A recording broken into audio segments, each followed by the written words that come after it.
Okay, great stuff. I hope you had a good conversation in your groups. I just want to use a few minutes now to kind of hear what you were talking about and sort of some of the key points that you want to put across. So can I turn first to those that were in room 6? I'm going to start with the end and work forward. So those that were in room 6, who was the moderator for room 6? That was me, and our spokesperson is Moses Ndasule. Here he is. Okay, great.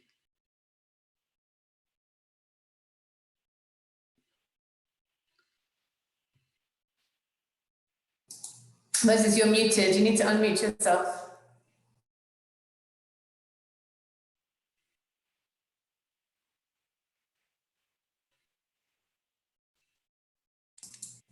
Should be in the bottom left. Ah, that's it. Go ahead.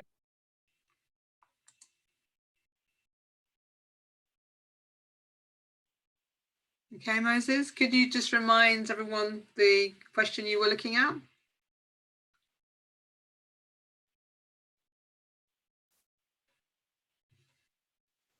Let me do that while Moses comes in. So the question we have...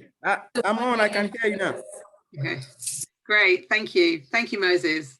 Okay, sorry, I was a bit offline. I'm supposed to report from our concern what we discussed in the group, right? Yes, please. Okay, the common denominator is that all CPOs, although they go by different names in different countries, must be registered with different organizations. For example, in Nigeria, for you to operate as an NPO, you need to register with the Corporate Affairs Commission.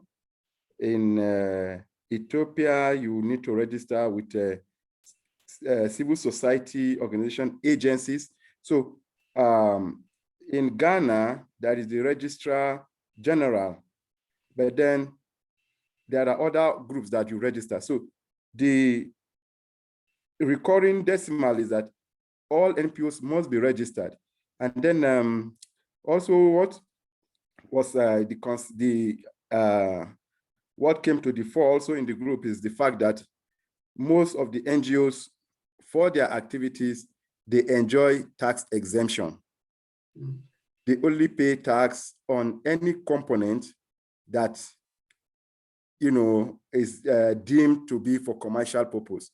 But for every activity that can be linked to be in the public interest emphasis will be exempted from tax. The commercial, the profit one will be taxed. So that seems to be in a nutshell, what we discussed in the group. So there are different, the organizations must be registered with different organizations depending on the country. The tax exemption policy applies to all, but the profit aspect of the operation will be taxed. Sorry, my group members, does anyone have anything to add, or have I summarized what was discussed, or did I leave out any salient point? Let me add very briefly, what was interesting to me in Ethiopia, the CSO agency covered a huge range of nonprofits, charities, local foreign professional associations, trade unions, traditional and religious. Whereas in Uganda, for example, NGOs register with the NGO board, which didn't cover a range of other different types of NPOs. And one of the key defining factors in Uganda was having donations, income, was a key defining factor of an NGO, which is one of our 4 broad characteristics. So that was some things that leapt out for me as well. Thank you, Moses. Cool, excellent. Thank you very much for that. I'm going to take feedback from all of the groups before then kind of opening up to see what people's thoughts are, because I think there may be some overlaps between what people discuss. So can I take room 5 next? Who was the moderator for room 5?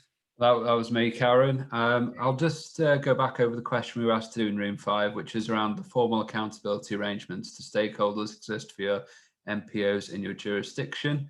And Gitar was our speaker, so I'll ask him to summarize what we discussed in the room. That's fine. So who was your spokesperson? Sorry, Richard. Guitar. Okay. Actually, if I may say so, Richard, I think you're in the wrong group. We were in group 2. Oh, sorry. yes, that's what I thought. You were in room 2. Sorry, I've got my notes wrong. Apologies, Karen. And okay. Well, let's hear from you anyway. As we were prepped to go. Okay, thanks. And I think we, our group touched on fairly similar issues. I think we identified one of the challenges that the not-for-profits have I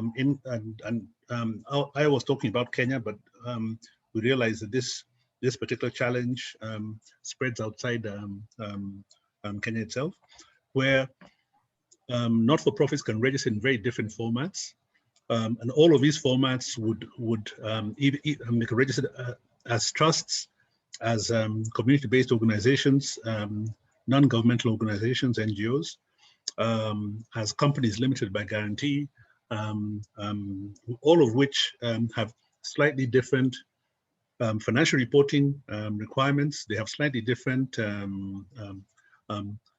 regulatory bodies that they have to report to. We do have an NGO coordination, but some of the not-for-profit companies have to file their returns with the registrar of companies. So that was one sort of like area that that remains a bit of a gray area, depending on how organizations register at the beginning. And of course, the requirements for gaining tax exemption are slightly different for these for the different types of registration. The other issue which was addressed in our group, that even the reporting standards are not uniform, and it relates obviously to this whole registration question, whereas although and I think the point was made in Nigeria in particular, where sorry, I think it was in Ghana, where most of the NGOs use IPSAS for the reporting, and we find that any way in which this can be harmonized obviously would improve now not only the quality of reporting, but what then those organizations can access, because obviously when you're now targeting funding which has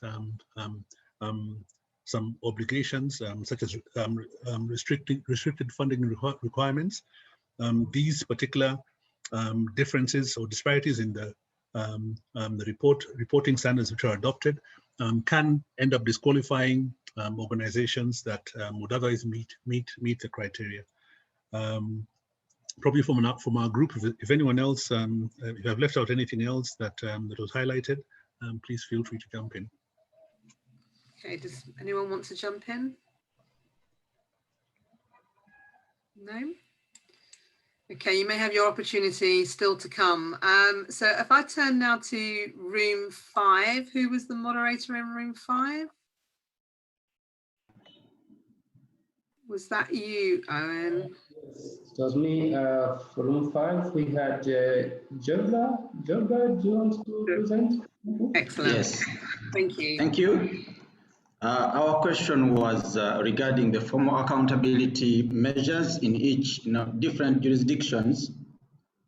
And I think I won't mention country to country, but maybe the underlying denominator is that in each of the countries, the organizations have to be registered by various institutions. At least there's registration. Then number 2 is that they submit annual returns to government, and others have to be monitored by a government official, that when people are going to the field to monitor their projects, they have to go with a government official depending on the area that you are dealing with. If it's agriculture, you are allocated an official from the Ministry of Agriculture, and so on and so forth. Then the 4th one is, of course, the financial reporting is a way of accountability. But one of the arguments that we had is that accountability is far bigger than financial reporting. And we had, if we get an opportunity, we thought that if this whole project is turned to accountability rather than merely financial reporting, because accountability is bigger, has 4 facets. That is financial reporting, it has strategic accountability, it has procedural accountability, and also fiduciary accountability, which would help not-for-profit. We also had, personally, I have a problem with calling them non-for-profit, but maybe on another forum, we can discuss that. It sounds a bit negative, not-for-profit, but that's it's for another day. So those are the 4 or 5 areas that that were mentioned, and the disadvantages and advantages. One is that they suffer taxes. The surpluses are taxed because of the reporting. Some organizations in some jurisdictions, they don't have a proper financial reporting framework. One of our colleagues said they just use IFRS or IFRS for SMEs, so they don't yet, none of those fits very well in what the nature of the organizations. So this is a very welcome project which we have been longing for a long time. Then another one is friction that arises between the organizations and the politicians because of the suspicion which arises from non-full disclosure of some other factors. So if we concentrate on finance, really there are other aspects that may be left out. Hence, some of us, our suggestion that we should do more than just financial reporting, but do accountability reporting such that we have full disclosure of what the organization is doing. Unless if I've forgotten something, that's what I picked, and we're unable to go to the third set of the question because of time. No problem. No problem at all. Thank you very much for that comprehensive feedback. That was great, Deborah. Thank you very much. If I turn now to room 4. Great, thanks, Karen. That was our room. We had the same questions about the formal accountability arrangements, etc. So I'm going to hand over to Akintoye, who's going to give a summary of our discussions. Great, thank you. Hi, Akintoye. Okay, so good day to you. So this is Akintoye from group 4. Basically, what we discussed is not too different from what the last group had just said. We all agreed from Sierra Leone, Kenya, and Nigeria that the accountability, the fund accountability is almost the same. For the first one, there's a regulator that regulates, that monitors NPOs and are required to submit their reports every year. And for these countries, we use international financial reporting standards. Also, we're expected to do annual returns every year. The NPOs are expected to do annual returns every year. And reporting to donors, we use different templates according to what the donors probably give the NPOs to report based on who your funder is. So those are the two. Then to add to it, also there's another level of reporting, which is reporting to government officials like parliamentarians, to let them know what we are doing at every point in time, who our donors are, and what we are using the money for. So that is one area. So for the advantages, one advantage that we have identified is that for every period, because of the fact that we need to report, it means that every year MPOs are to do their reports. Okay, so that's one advantage. So the second one is talking more of reporting your activity, especially to government officials, letting them know what you are doing at every point in time with the funds that you get from donors. Okay, so on the disadvantage side, One major one that we picked is since there are different level of reporting, especially when it has to do with funders, what the funders want in terms of report is different from what the government officials want. So it creates a conflict in that sense, especially when the government official wants to see your report and wants to see that the tax component, especially when you have to do with rent, if they need to pick their tax from rent, but the donors don't want that. So that's a conflict that was identified. Also, we spoke about the categorization of NPOs in these countries. For instance, we have the community-based organizations, we have the faith-based organizations, and we have the national NPOs. And to a large extent, the kind of reports that is required or the enforcement varies from those levels. Like the enforcement at the national level is different from the enforcement at the community-based level. So basically, that's what we discussed in our group. So probably when it's open, if there's any addition, we have that. Thanks. Thank you very much, Akintoye. That's really, really helpful feedback. Can I just keep going and move to room 3 by process of elimination? That must be you, Shindy, who are the moderator for that group. Yes, thanks, Karen. We have the question of how are NPOs defined in your jurisdiction? And our speaker for our group, Edmond. So I hand over to Edmond. Thank you.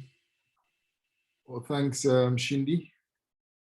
We had representation from Nigeria, Kenya, Ghana, Ethiopia, and Uganda.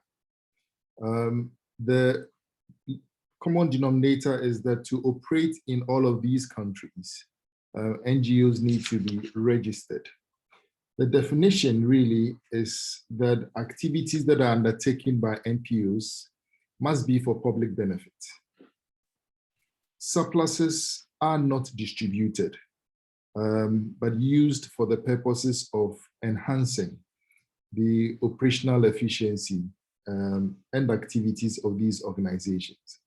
There were slight differences in terms of the terminology and the process of registration in all of these countries. One striking difference is what we had from Kenya, where there were 2 routes to registration. You could register with the NGO under the NGO Act, or you can register directly with government. That entitles you to one, an automatic tax exemption, and in the other case, you need to apply for tax exemption and follow through a very long process in getting the exemption approved. But generally, NPOs were recognized as ones that were tax exempt in all these countries. The addition that I like to make is that, in addition, Ghana recently passed what is referred to as the NPO policy, and kind of expanded the definition of NPOs as legal person or association or organizations voluntarily established, and that primarily engages in mobilizing and using resources for purposes such as charitable, religious, cultural, educational, social, and communal purposes for carrying out other types of non-for-profit purposes and public good in the public interest. So that is the common denominator there. So in all jurisdictions, there's the move to either get into the NPO status or heavily dominated by the NGO description. But it's quite common for all the organizations that were mentioned there. Great. Thank you. Thank you very much, Edmund. And so that leaves my room as being the last room. I did ask my group also to look at NPOs and the definition of NPOs, and perhaps going lucky last, we have perhaps Lester add to the conversation, but I think Senna was going to say a few words. Senna is still there.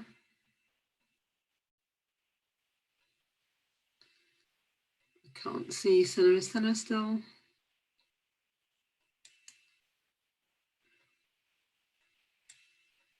with us? Senna, are you able to say a few words? Hello, Karen. Hi there. Sorry.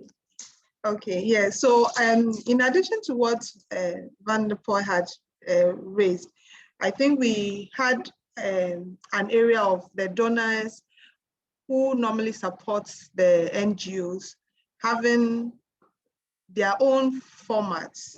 And so we discussed that it would be useful to increase the sensitization on the proposal we have, so that when the formats are being used, our proposal will be factored. And then also the NGOs would also appreciate why they should use the format that we are proposing for a consistency and for monitoring purpose. So I think most of what we discussed had been touched on by different groups, but this is something that we have to take note of, that the donor funding agencies have their specific financial reporting requirements, and that's important for us to factor them in our sensitization program. Yeah, thank you. Thank you, Sana. Does anyone want to respond to that? Any initial thoughts? No? Karen, I don't know if I've got your question. Respond to what? Just to any of the feedback that you've heard, is there any points that anyone wants to make based on what they've heard? If not, I'm going to keep us moving because we have another topic to cover. Okay. We can always pick up at the end as well.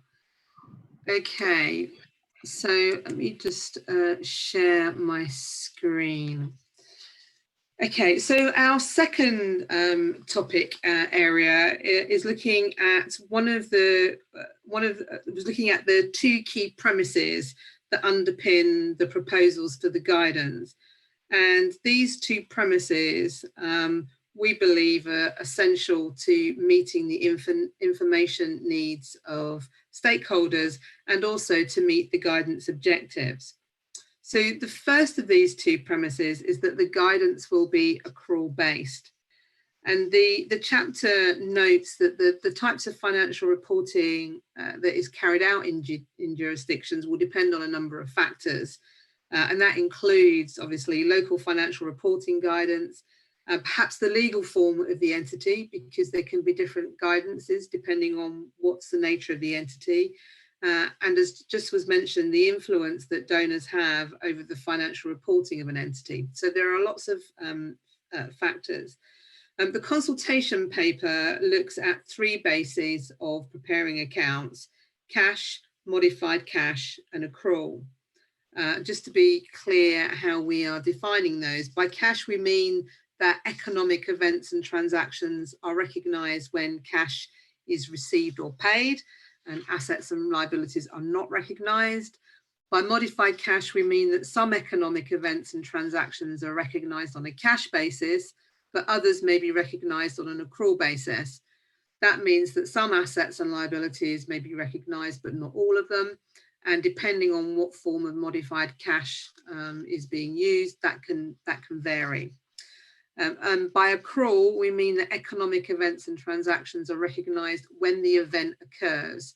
So that is when the service is provided, not necessarily when the related cash payments are made. And obviously with accrual, assets and liabilities are recognised.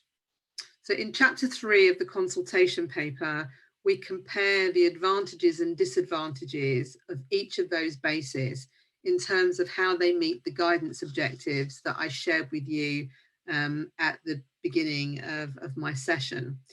And the analysis that we provide in the consultation paper acknowledges that there are challenges around existing knowledge and capability to use accrual standards, about the potential for complexity that it might introduce, and that donors frequently don't require accrual information, they require cash information. but the chapter does explain that accrual-based accounting is internationally recognised as the best basis to provide a comprehensive view of an organisation's financial performance and position, and that it also improves quality and transparency of financial reports and enhances accountability and decision making. And you will recognise those words from what is sat in the objectives of the guidance. So accrual-based information is the first premise of the guidance that we are proposing. The second premise is that the guidance will include non-financial reporting. And arguably, this is more important for non-profit organisations than for other types of entity, as it provides the opportunity to explain more about what the organisation is delivering that you wouldn't otherwise find in the financial statements. And I think in the feedback on the last question, I think it was Jobra who was suggesting, you know, things around accountability and, you know, different aspects of accountability. It could be that non-financial reporting is a mechanism to address that, and that may be something that you want to consider. But non-financial reporting might include areas such as what is the entity, what's the purpose of the organisations, its objectives and forward strategy, its risks and regulatory compliance. It could also demonstrate the impact that it's making on projects and programs and the wider activities that it is doing are actually making on communities. So non-financial information reporting can provide context to financial information, and it can provide additional information about an organisation's projects, programs and activities. And these will also be useful in meeting the broader information needs of stakeholders. So these two core premises of accrual-based and non-financial reporting are there to address those stakeholder needs that were identified in other chapters of the consultation paper that you discussed in your last session. So what we want to do now is to think about those two premises and go into our next breakout group to look at what are the opportunities and challenges around some of those areas. So we have 3 more questions for you. The first question is about the accounting basis for general purpose financial reporting in your jurisdiction and who sets this, who is the regulator for these purposes. And then thirdly, the advantages and disadvantages of this guidance. The second question is about how do you think accrual accounting can improve accountability and financial management, and what might prevent these improvements? And question 3 is about what requirements currently exist in your jurisdictions for non-financial reporting and the advantages and disadvantages of those. So groups 1 and 2 will address question 1, groups 3 and 4, question 2, and groups 5 and 6, question 3. So as before, you'll be automatically sent to your breakout group for a discussion of those questions, and we'll see you again in about 25 minutes. So Joan, if you could allocate people out to breakout groups now, that would be great. Okay, done.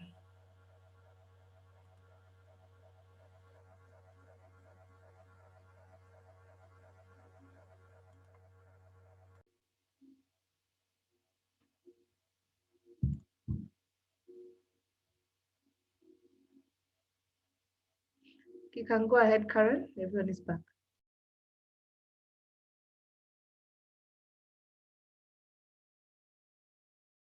You're muted, Karen. It automatically mutes you when you come back. I'd forgotten that. Apologies. Yeah, so welcome to back to everybody and to this final feedback session. I'm going to reverse the order this time. So those in room 1, who was the moderator for room 1? I was the moderator, Karen, and our spokesperson was Jobra. And let me put our question, it was about the accounting basis. I'll put that in the chat. Jobra, do you want to share?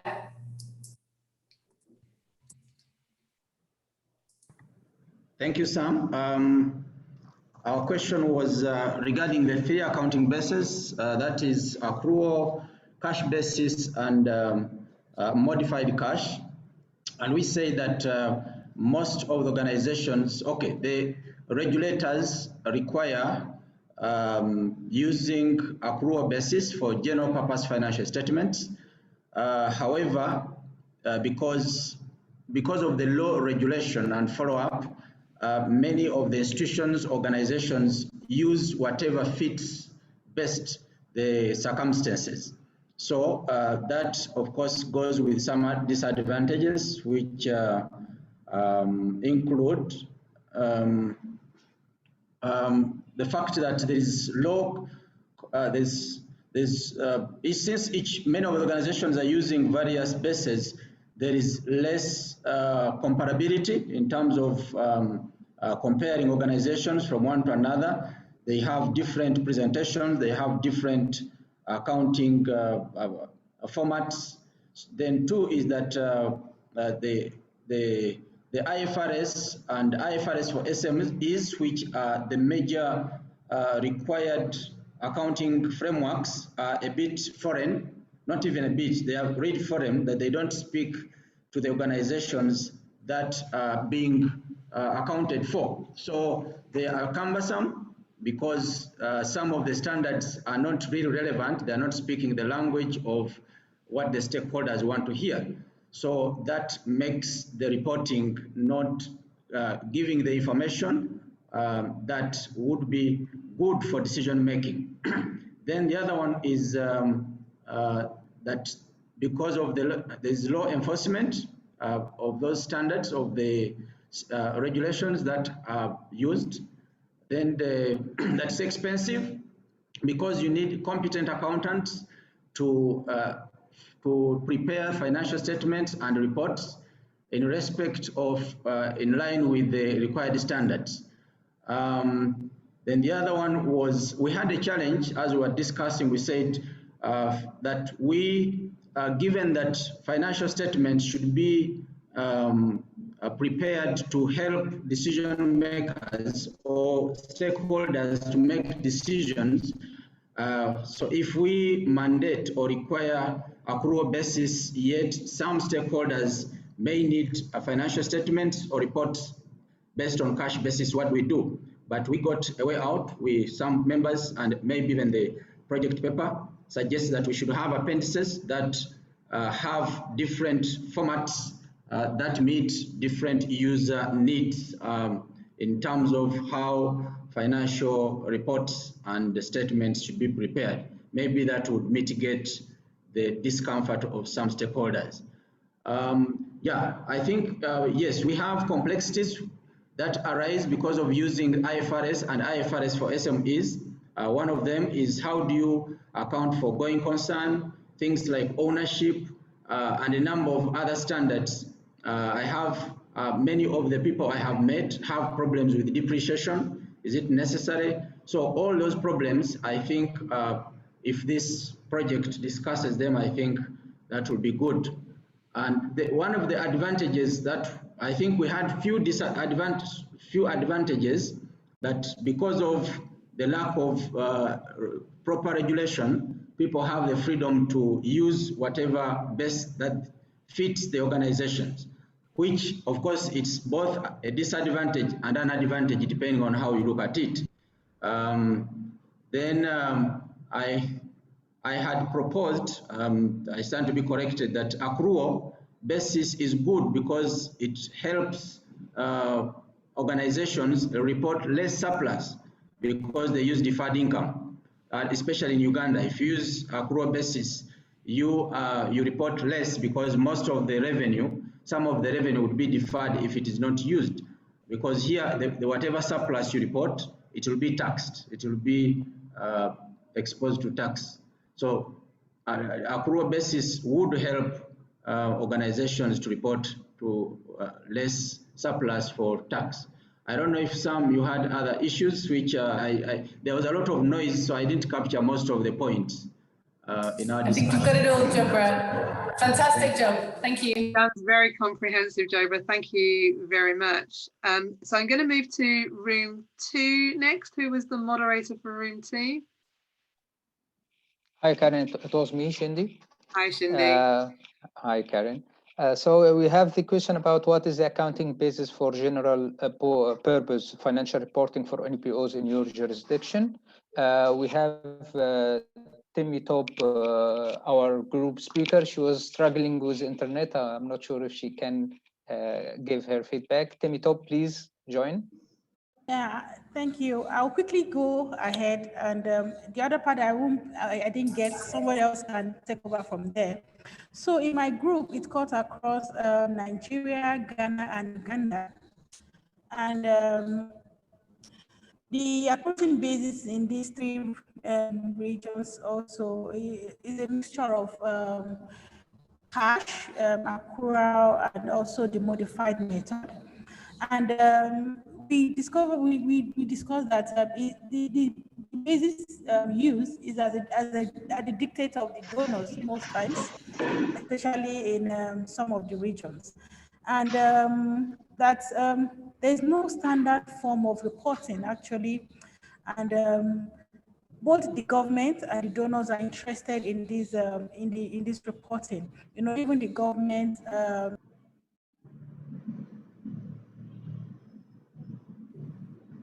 Looks like we might have lost her.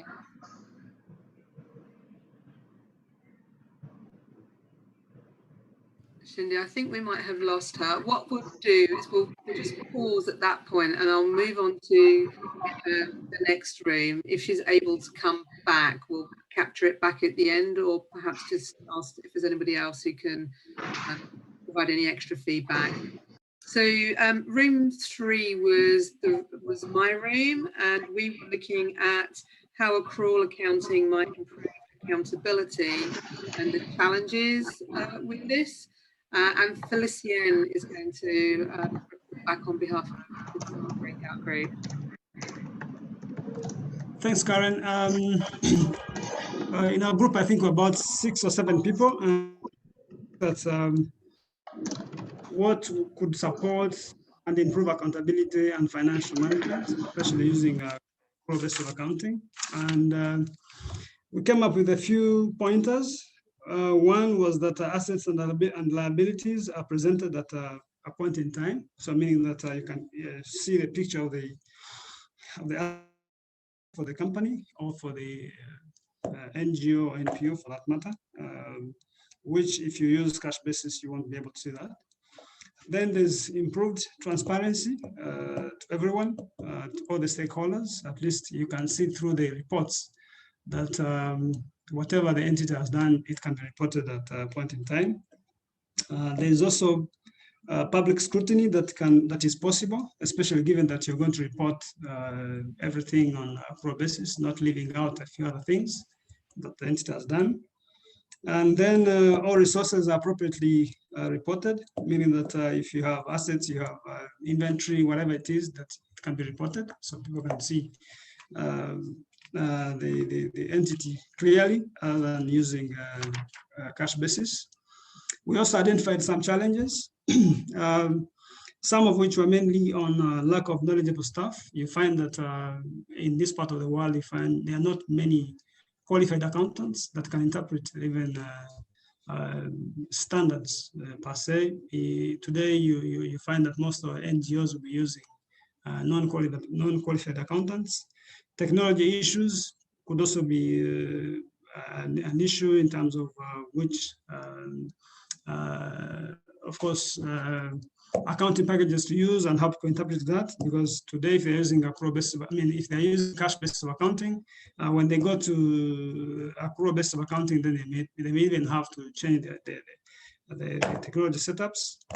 Donor requirements are valid, so there are different donors that will require to report in different formats and different One mentioned that some donors, even if you buy an asset, they want you to recognize it on a cash basis. So if you have valid donor requirements, then there's also going to be a bit of confusion. So in whatever we are doing as a facilitator, we need to also come up with how to deal with that. There's also an issue of manipulation of figures and events. A colleague from a case he heard that someone had spent money on depreciation. So meaning that with cash, you could say anything, but for accrual basis of accounting, then you can have at least something that is reported and which of the entity at that point in time. I think that those are the main issues that I had, unless Karen and the colleagues have anything to add on that. Great. Thank you, Felician. That was very comprehensive as well. This is great. If I move on to room 4, who was the moderator for that? Was that, who's that? Who was in room 4? The Owen. I think, yeah, I thought it might be Owen. I think it was me because I didn't even see the number. We just went straight into the. So we had Akin, who was our spokesperson. Basically, we're looking at the non-financial information requirements and also looking at the advantages and disadvantages. Akin, you still there? We had problems with the internet. Most of our members left due to internet. Akin, are you there? Yeah. And Mark, or Akin, you're there. You're on mute. Brilliant.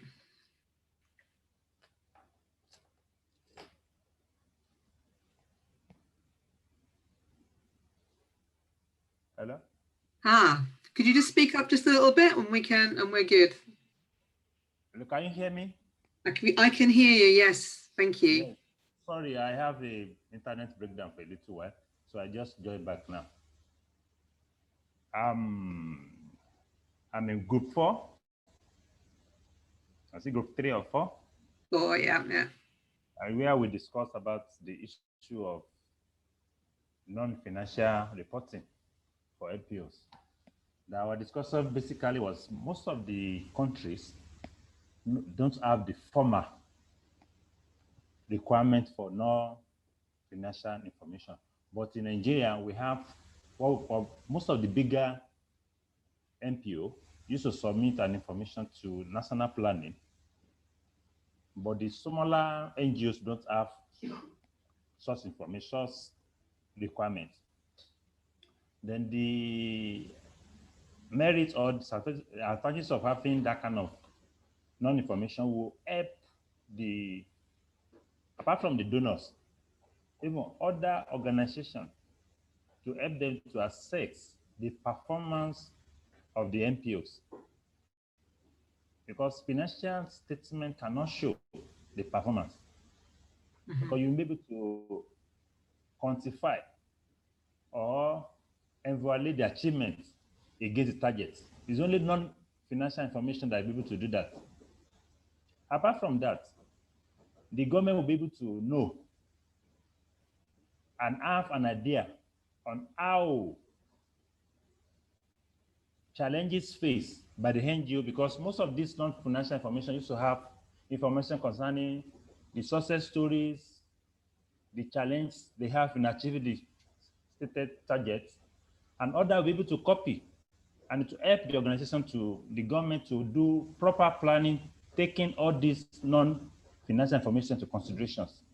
Because with financial information, you'll be able to know whether they have challenges achieving that set goals or not. The issue of disadvantages, I don't see that more, or we don't discuss more about the challenge we have or the disadvantages we have when you have non-financial information, because it's going to add value to the reporting and accountability of NPOs in totality. So that is what we discussed in the group. Thank you. Great. Thank you very much, Akinwale. If I can turn to room 5 now. Karen, that was us, and we were also covering the non-financial information reporting, and we've got Leslie to speak for us. Great, thank you. Thanks, Richard. Yes, in group 5, we discussed the requirement if there is currently requirement for non-financial reporting in jurisdictions. And the consensus was that there isn't any form of guidance in terms of non-financial reporting in the jurisdictions represented in that group.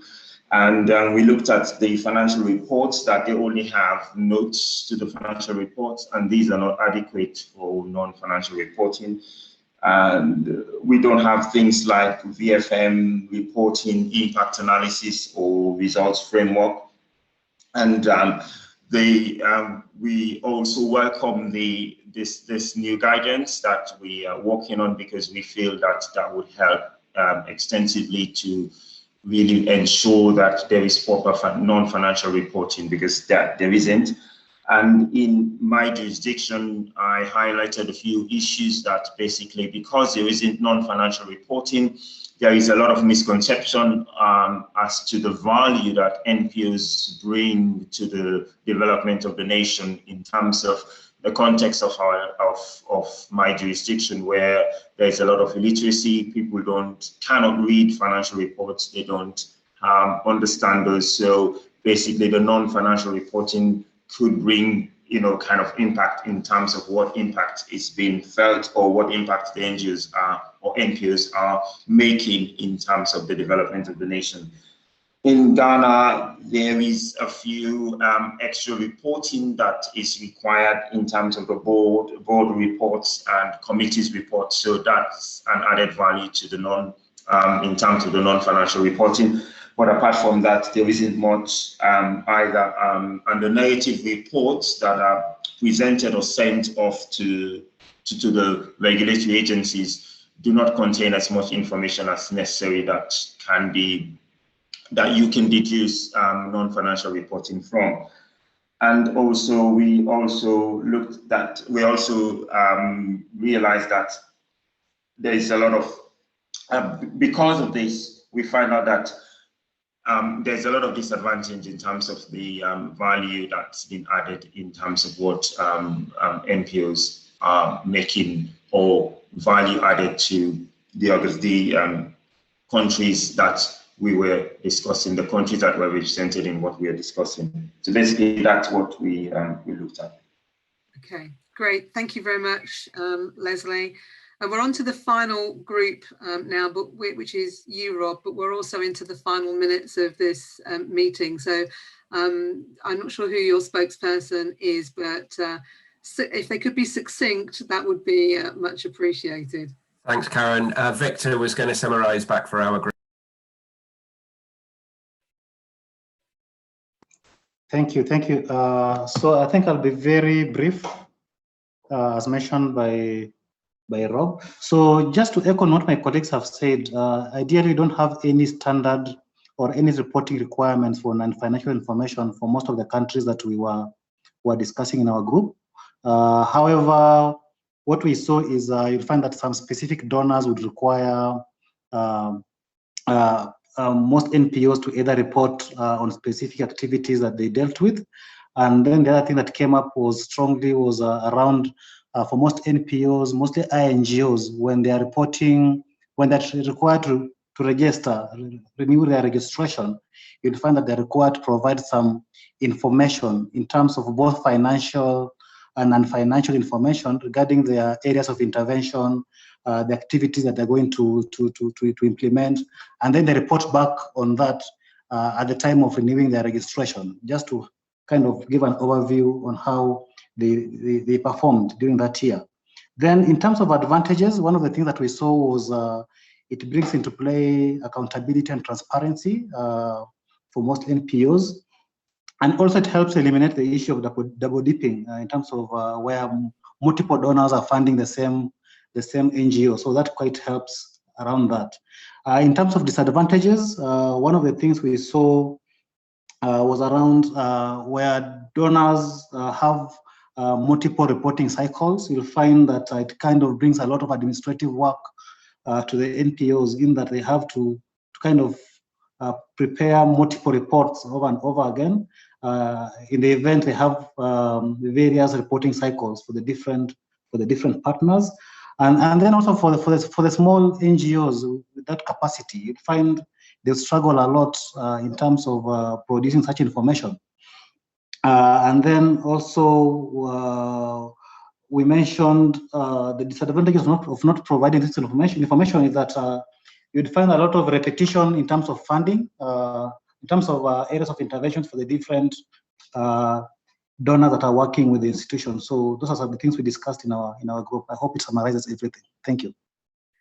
That's great, Victor. Thank you very much. That was a whistle-stop tour through the discussions in your group that sounded really, really interesting. I'm just going to hand over to Sam to wrap up. I just wanted to thank, before I do that, just thank everybody for their contributions into your group. I think there's been some really rich input, but this is the start of the conversation. So, you know, please don't end it here. And with that, I'm going to hand over to Sam.